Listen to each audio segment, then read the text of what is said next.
Assalamualaikum warahmatullahi wabarakatuh. Perkenalkan, nama saya Wildasari, NPM saya 1905170042. Di sini saya akan menjelaskan tentang apa itu sampling audit dalam pengujian substantif. Adapun pengertian dari sampling audit adalah penerapan prosedur pengauditan atas unsur-unsur dalam suatu populasi kurang dari 100% seperti saldo rekening atau kelompok transaksi dengan tujuan untuk mengevaluasi beberapa karakteristik populasi. Rencana sampling dalam pengujian substantif dirancang untuk yang pertama, memperoleh bukti bahwa suatu saldo rekening tidak salah saji secara material ataupun nilai buku piutang dagang. Yang kedua, membuat suatu estimasi independen mengenai jumlah tertentu atau misalkan nilai persediaan yang tidak dicatat pada nilai bukunya. Ketidakpastian, risiko sampling, dan risiko audit. Sampling audit dalam pengujian substantif dipengaruhi baik oleh risiko sampling maupun risiko non-sampling. Risiko sampling yang berkaitan dengan pengujian substantif adalah yang pertama, risiko kesalahan menerima atau biasa disebut dengan risiko beta, yaitu Resiko yang bahwa sampel yang mendukung kesimpulan bahwa saldo akun tidak berisi salah saji material. Padahal kenyataannya saldo-saldo tersebut salah saji secara material, berkaitan dengan efektivitas audit. Yang kedua ada risiko kesalahan menolak atau biasa disebut dengan risiko alfa, yaitu risiko yang sampelnya mendukung kesimpulan bahwa saldo akun berisi salah saji secara material. Pada kenyataannya, saldo akun tidak berisi salah saji secara material, berkaitan dengan efisiensi audit. Sampling PPS. Sampling PPS adalah suatu pendekatan yang menggunakan teori sampling atribut untuk menyatakan kesimpulan dalam jumlah nominal, bukan sebagai tingkat penyimpangan. Jenis sampling ini bisa digunakan dalam pengujian substantif atau transaksi dan saldo-saldo. Model ini terutama diterapkan dalam pengujian transaksi-transaksi dan saldo untuk lebih saji dan bermanfaat dalam pengujian, yang berguna untuk piutang pada saat kredit yang tidak dapat diaplikasikan dalam akun pelanggan tidak signifikan. Yang kedua ada sekuritas investasi. Yang ketiga, pengujian harga persediaan jika terdapat sedikit perbedaan yang diantisipasi. Yang keempat, ada tambahan aktifat tetap.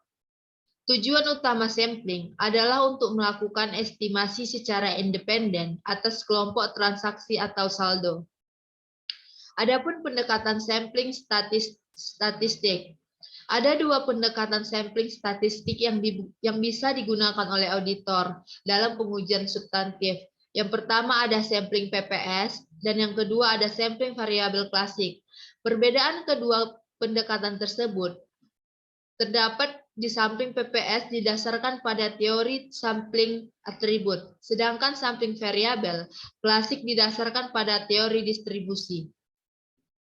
Adapun rencana sampling, ada tahap-tahap dalam merencanakan sampling. Yang pertama ada menetapkan tujuan rencana, yang kedua merumuskan populasi dan unit sampling, yang ketiga menentukan ukuran sampel, yang keempat ada menentukan metode pemilihan sampel, yang kelima melaksanakan rencana sampling, dan yang terakhir mengevaluasi hasil. Menentukan tujuan rencana sampling. Tujuan sampling PPS yang paling umum adalah untuk mendapatkan bukti bahwa saldo akun yang dicatat tidak salah saji secara material. Adapun menetapkan populasi dan unit sampling. Populasi terdiri dari kelompok transaksi atau saldo akun yang diuji. Untuk setiap populasi auditor harus memutuskan apakah semua unsur akan dimasukkan.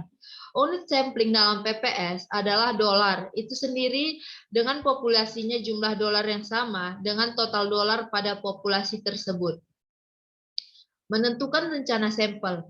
Pada tahap rencana ini, auditor menerapkan prosedur auditing yang sesuai untuk menentukan nilai audit setiap unit logis yang ada dalam sampel. Ketika terjadi perbedaan, auditor mencatat nilai buku dan nilai auditnya dalam kertas kerja. Informasi ini kemudian digunakan untuk memproyeksikan salah saji total dalam populasi. Adapun menentukan tujuan rencana sampling, dalam mengevaluasi hasil sampel, auditor menghitung batas atas salah saji atau UML dari data sampel dan membandingkannya dengan salah saji yang dapat ditoleransi dalam perancangan sampel. Batas salah saji dapat dihitung dengan cara UML sama dengan PM tambah ASR. ASR sama dengan BP ditambah IA. Kelebihan-kelebihan sampling PPS ialah yang pertama, sampling PPS umumnya lebih mudah digunakan daripada sampling variabel klasik, karena auditor dapat menghitung ukuran sampel dengan mengevaluasi hasil sampel secara langsung atau dengan bantuan tabel. Yang kedua, ada ukuran sampel PPS tidak didasarkan pada beberapa ukuran penyimpangan yang diestimasi pada nilai audit. Yang ketiga, ada sampling PPS secara otomatis, menghasilkan sampel yang sudah distratifikasi karena item-itemnya dipilih dalam proporsi pada nilai rupiahnya. Ada yang keempat, pemilihan sampel sistematis PPS secara otomatis menunjukkan beberapa item yang secara individual signifikan juga nilai-nilainya melebihi pisah batas atas moneter. Yang kelima, ada jika auditor memperkirakan tidak ada salah saji, sampling PPS biasanya akan menghasilkan ukuran sampel yang lebih kecil daripada hasil dari sampling variabel klasik.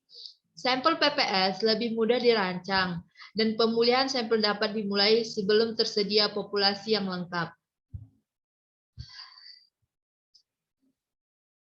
Adapun kekurangan sampling PPS yaitu yang pertama, sampling PPS mengandung asumsi bahwa nilai audit unit sampling harus tidak kurang dari 0 atau lebih besar dari nilai buku. Yang kedua, ada jika kekurangan sajian ditunjukkan dalam sampel tersebut, evaluasi atas sampel tersebut memerlukan pertimbangan khusus. Yang ketiga, ada pemilihan saldo 0 atau saldo dengan tanda yang berbeda, memerlukan pertimbangan khusus. Yang keempat, ada evaluasi PPS dapat melebihi ASR jika salah saji ditemukan dalam sampel. Dan kelima, ada sejalannya dengan meningkatnya jumlah salah saji yang diperkirakan, ukuran sampel yang sesuai juga meningkat. Sampling variabel klasik. Dalam pendekatan ini, teori distribusi normal digunakan dalam mengevaluasi karakteristik populasi berdasarkan hasil sampel yang digambarkan dari populasinya. Sampling variabel klasik bermanfaat bagi auditor pada saat tujuan audit berkaitan dengan kemungkinan kurang saji atau lebih saji dari saldo akun, dan keadaan lain ketika sampling PPS tidak tepat atau tidak efektif. Adanya men per unit atau MPU.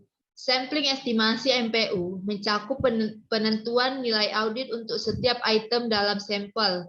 Rata-rata nilai audit ini kemudian dihitung dan dikalikan dengan jumlah unit dalam populasi yang ditemukan pada estimasi total nilai populasi.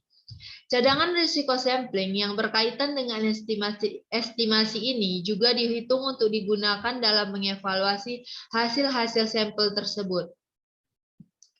Sekianlah yang dapat saya presentasikan dari hasil kerja saya. Bila ada kurang, saya mohon maaf. Wabillahi taufik walhidayah. Assalamualaikum warahmatullahi wabarakatuh.